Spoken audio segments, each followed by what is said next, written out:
Hello guys. So in today's video, I will be going over a money match that I've played versus Breeze43. Shout out to Breeze43. And yeah, this match is for $60, so whoever wins gets $60. And without further ado, let's get right into it. So I win the rock, paper, scissors, shoot, and I choose to go first. So this is my hand, and I will be showing the opponent's hand as well, but before I start, so obviously I started with Rota, but before I do that, I will explain why it's 100% incorrect to start with Madlove. So starting with Madlove, like, not only plays very hard into droll, so does Rota, but Rota is salvageable, as I will explain next. It also makes you end on nothing through droll, and there are two reasons for that. If you start with Rota, add Raisin, and then you get drolled, you actually have a lot of interruption. Right?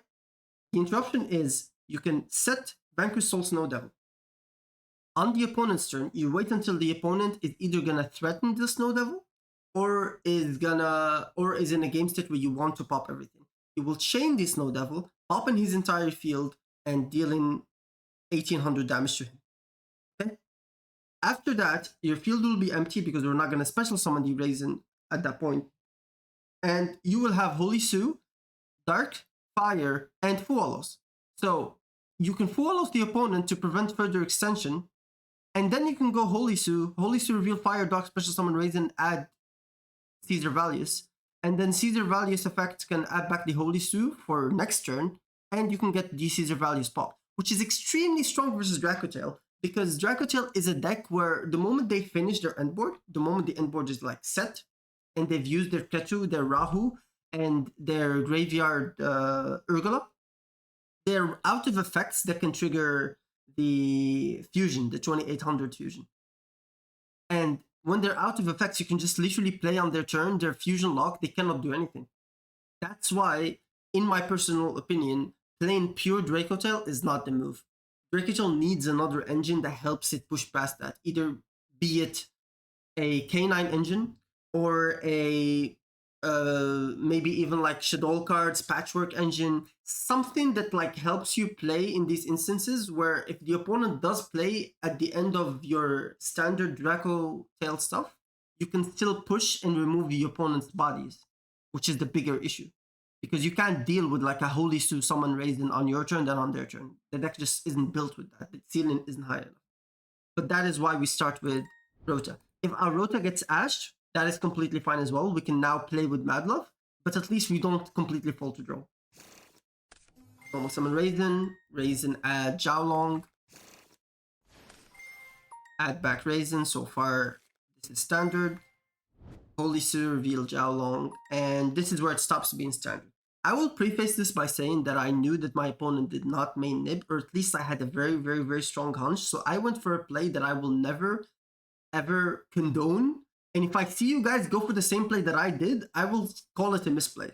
However, I did go for it. And if I did get punished, I would have looked like I don't know how to say it PG, but I would have looked very stupid. This play you should not ever do. And that play is trigger Jiaolong.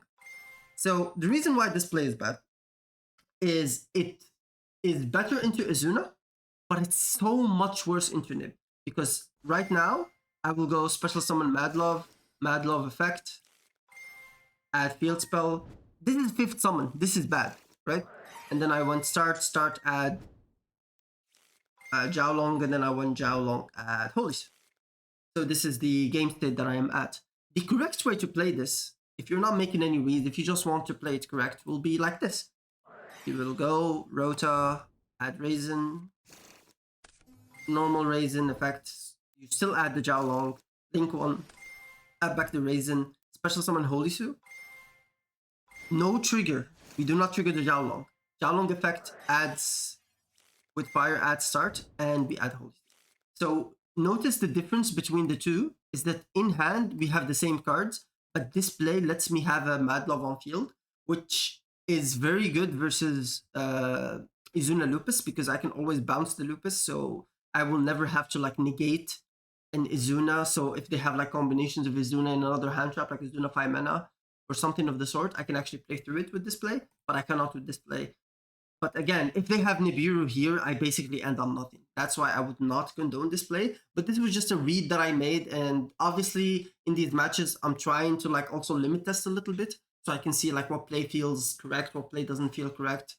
And like you learn by making mistakes. So after this game, I did realize, even though I did not get punished here, you did not have the nib, I did realize that even if I had like 100% guarantee that my opponent isn't on nib, or like 99 point whatever guarantee that he's not on nib, which I kind of did have because I played them before, I would still not go for this play because having the Mad Love body, I don't think warrants the risk of just ending on a Nibiru token.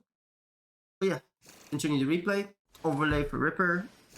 Jokul special summon Jiaolong. Add Lantern effect. So here I made Nash Knight and used Nash Knight. You can like wait for the Nash Knight, honestly. But you will have to do it here regardless, right? All that matters, the most important part in this combo is you cannot make the Umbral Horror Masquerade until you have this Case of K9 here, because we want the unsummon effect to pop this Case of K9 to get us access to the trap. Remember, our opponent did not use a singular monster effect on their turn, so Ripper could not get us access to K9 Quick Play spell. The only other way is either Lantern Add or Case of K9. And it's better to go for Case of K9 because that way, if I just added it with Lantern, I would not have this Izuna in my hand, which is extra interruption. See Nash Knight, Umbral Horror, pop Case, set Force Release, make these two into SP. Now, I made SP here because I already had Vanquish Soul Snow Devil. If you do not have Vanquish Soul Snow Devil, you would not be making SP. You would be making Quinquery, the card that I advocated to put instead of Hound, and then Quinquery will revive the Jiaolong. Or Holy Soup, but I prefer Jiaolong. And then on the opponent's turn, and then on the end phase, I mean, you would set the Snow Devil, and then on the opponent's turn, you summon Raisin, add back. Instead of adding back Caesar, you can add back another Raisin, and then the Jiaolong that you have on the field can reveal both Raisins to add the Caesar. That way you just end on another Raisin. But because I didn't need to set the trap, making a Quinquery did not seem correct. I would rather have SP, especially because SP also plays another role, which is emptying my board. And you really need that. There are like really cool plays where the opponent like summons something, activates an effect, you go SP, you remove whichever monster you have that's in direct line of sight of that, like same column, so that you can go Holy Sue, summon Raisin in that column, which really hits the opponent's off guard. And the opponent just scoops, they cannot beat my board. I will also mention that I'm pretty sure that if I didn't go for like a big enough board, and if I didn't have the Forced Liberation, that the opponent may have been able to just beat my end board with Engine, which is why I personally believe that Forced Liberation is a very good card to have. Start with Perulia. So you might be asking yourself, why do I have Perulia in my deck if they're playing Dracotail? The quickest and best answer is that although I 99% or like 95% knew that they would be on Dracotail, this is still game one. There's still the chance that they've changed their decks. So I still kept in Perulia in case they brought the mirror. I also knew that they know that I'm going to be playing Vanquish Soul. That's why I knew that they wouldn't be main in Nib. But I know that Nib would be in at least their side. So I Perulia him. He does not call by. That's 100% correct, obviously, because the only draw they're going to give me is this Lucas. Whereas if I had like double Fualos or just Fualos, they would always hit it with call by. He adds Urgula, he goes 5 mana. Chain Fua. Fortunately, my opponent here has call by, and I cannot chain another Fualos because you can only activate one other Molchambi monster effect the turn you activate this card, and I've already activated it.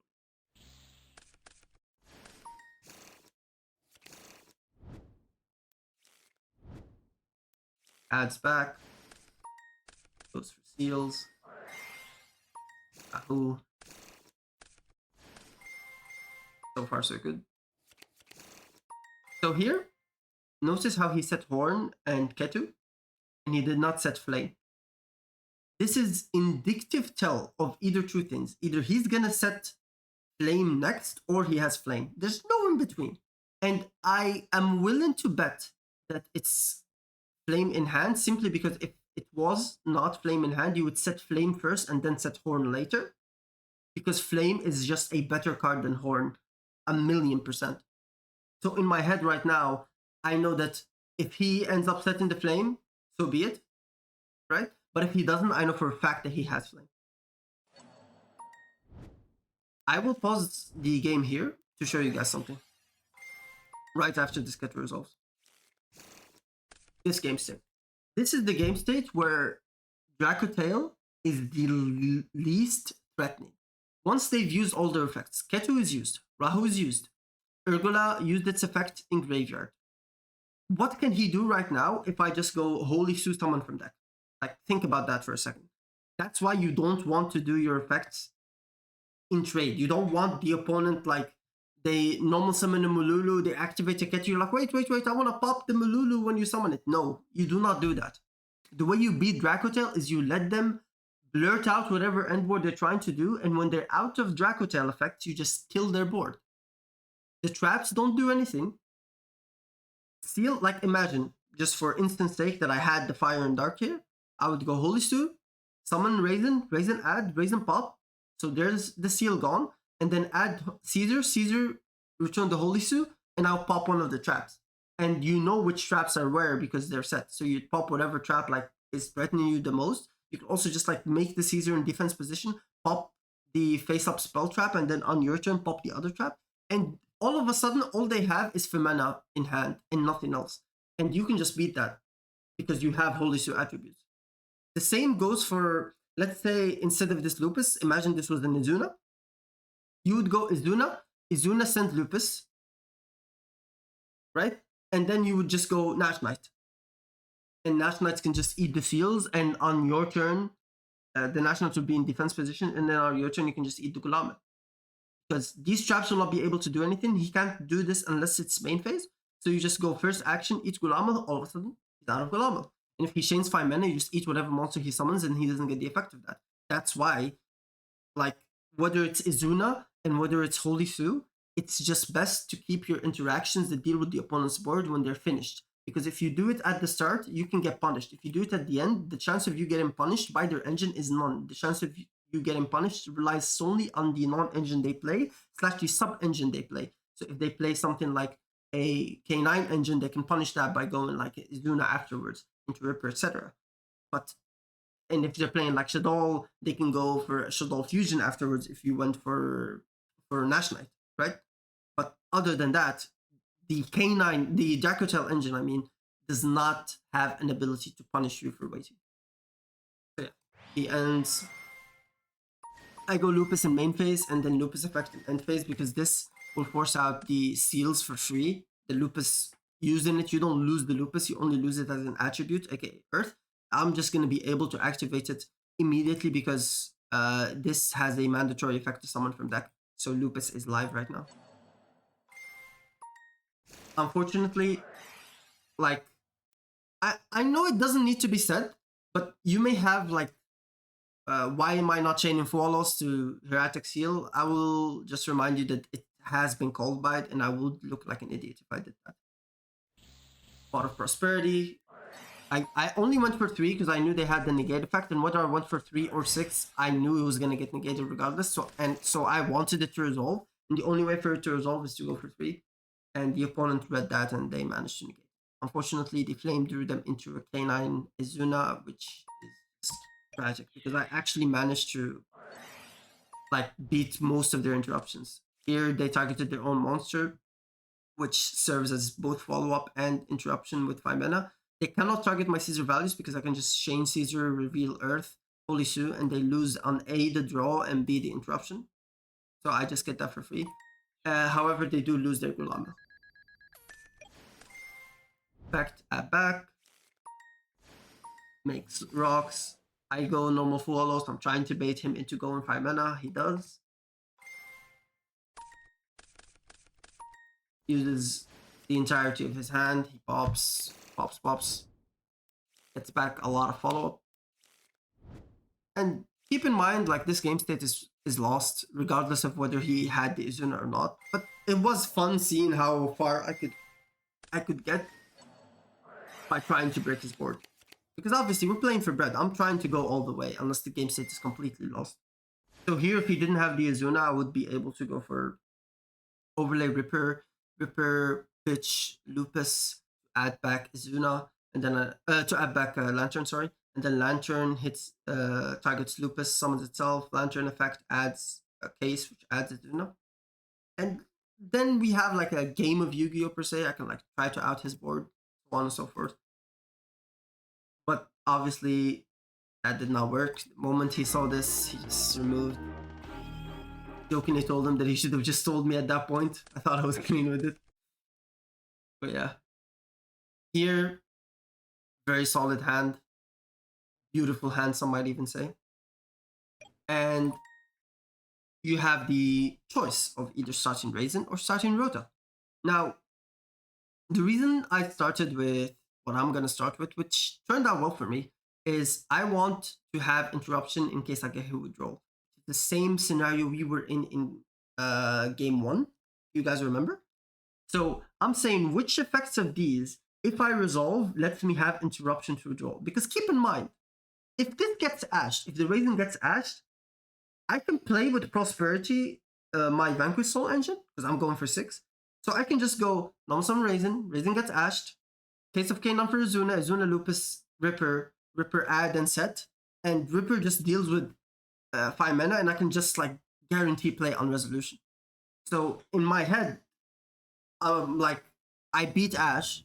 I don't care about Impermanent or Veiler, nor do I think he plays them because it's incorrect. So I'm trying to play around the hand traps that I know he might have, and those end up being Droll, Ash, and Moltramis. And the best play into those is non-summon Raisin. So non-summon Raisin, add Holy Sue. If I get Drolled here, I have Holy Sue for Dark, and then Fire adds back itself with the Link 1. So I'm perfectly fine with that. Again, his deck is not like the best deck at killing. I'm not saying it cannot kill, but through Holy Sue, Dark Light, Dark Fire, I don't think it's easy for him to kill. And obviously, my hand loses to Droll. Like, not much I can do to that, but I can maximize my chance of beating Droll. So on resolution, he goes Wallows. Keep in mind, he did not wait for me to like do priority or something or try to do an action. He immediately went for Wallows. So what that tells me is he's trying to get this Wallows negated so he can chain Droll. Because if I went Ash or Coldbite on this Wallows, he's still able to chain Droll because Droll's not a trigger. It's a quick effect. You can chain it later in the chain, and then I just wasted my Ash / Coldbite and I'm getting Drolled regardless, right? So obviously I do not have anything for that, so I just allow that to go. I go Case of K9, add Jokul effect, Sue, Jokul effect add Izuna,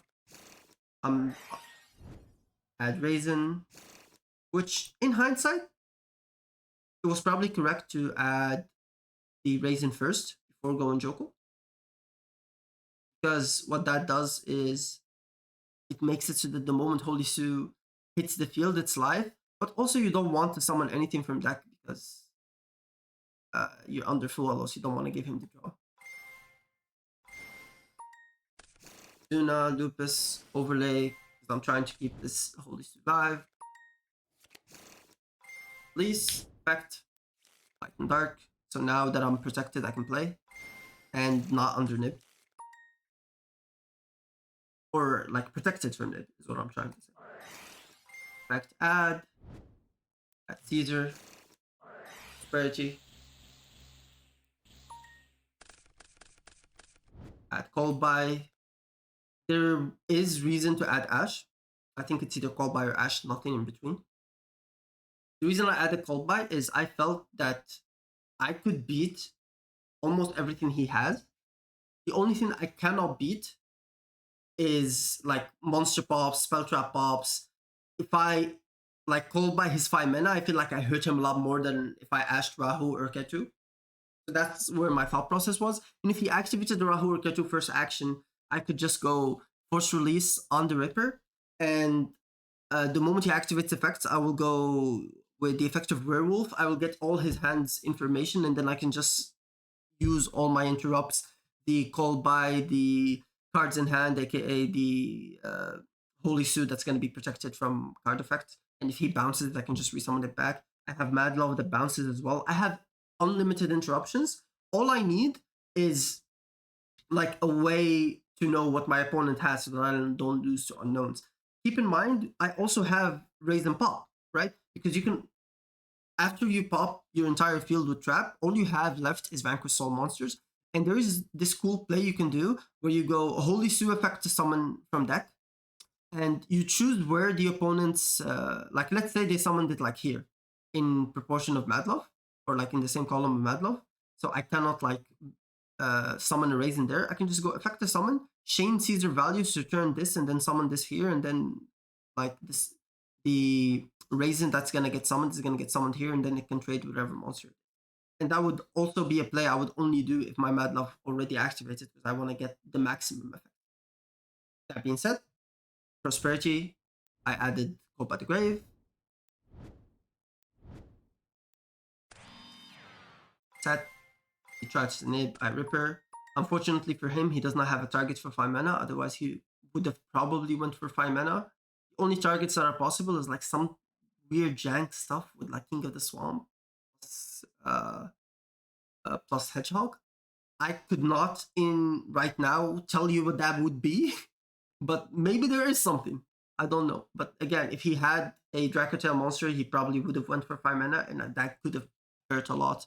Like target Ripper, return it to extra deck. But then I would just go Lantern and make the Ripper again. So it's not like the end of the world. I would just give him one more draw and out his monster.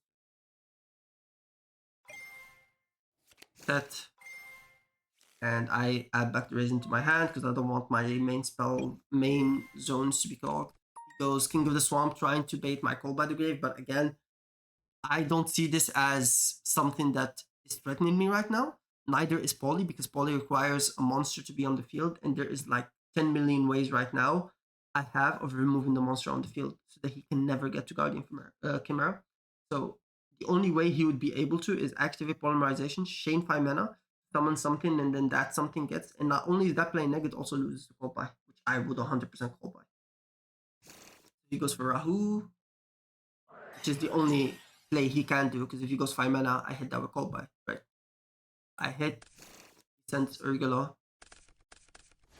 So here he sent every single card. Now, if he didn't know about Call by, he would not send every single card in his hand. He would keep one, so that when I chain the effect of Werewolf to look at his hand, he can chain 5 mana, keep Pan in hand, and then it will be the Pan in this Arthalion, also dodges Imper.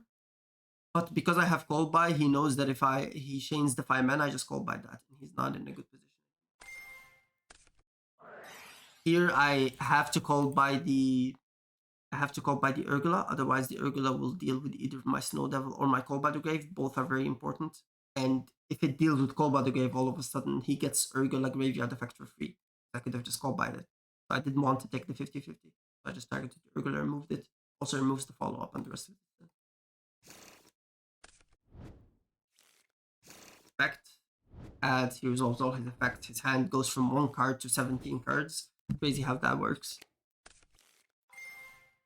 I go Holy Sue, pop. I'm trying to pop Arthalion before he gets to go Polymerization for Guardian Chimera, because I don't want to use my Vanquish Soul Devil unless I have to. And this is the best value I'm going to get off of Raisin currently.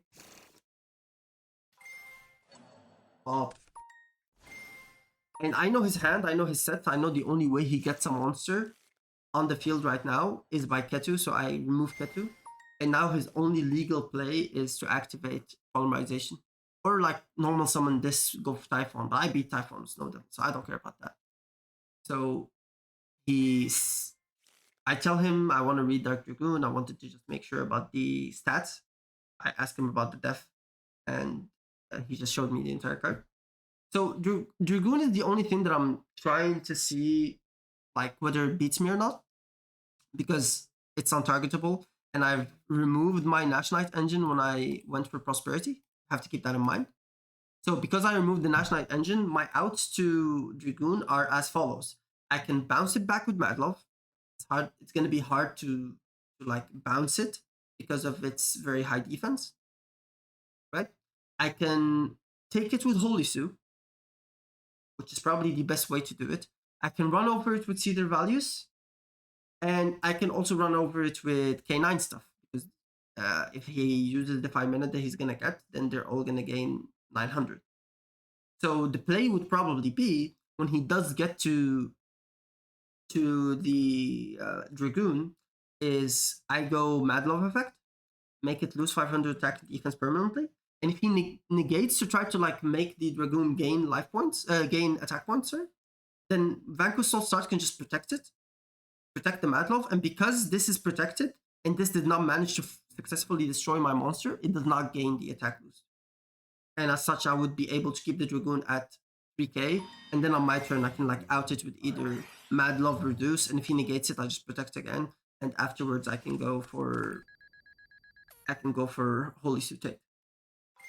So instead, he goes for Poly. I chain my trap to remove his monster because, again, I figured out that I always beat Dragoon. So I'm trying to get him off of Guardian Chimera, because Guardian Chimera means unknowns, and unknowns means cards that I don't know whether he plays or not. Maybe like a Rivalry, right?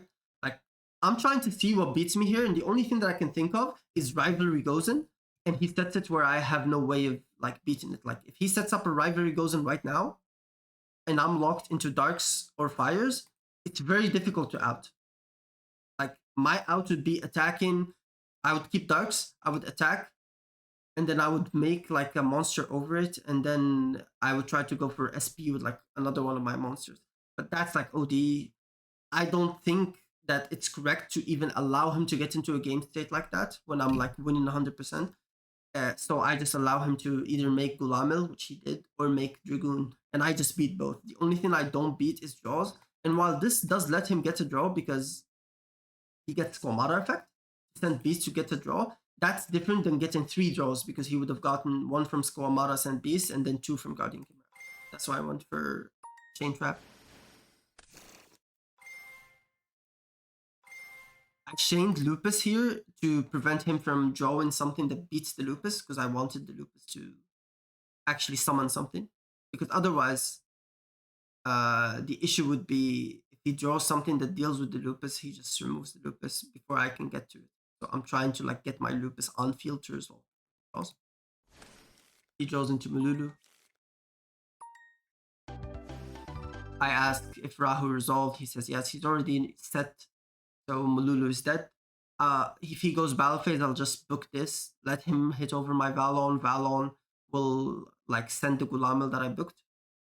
And yeah, I have like a lot of stuff. Main phase 2, I can summon Holy Sue. He gets back his 5 mana, but that just does not do enough, in my opinion. Like, 1 5 mana is not beating all of this, especially because I have Caesar. And that's it. We managed to win this match. I will just preface before ending the video that I know that some of these matches might not have like that excitement factor to it, where you go like, wow, this guy played like extremely well. But my hope is that the analysis is good enough to where it makes it like informative enough for you guys to actually like learn a lot from these. That being said, I hope you guys are safe. Have a great day, and I'll see you guys in the next video.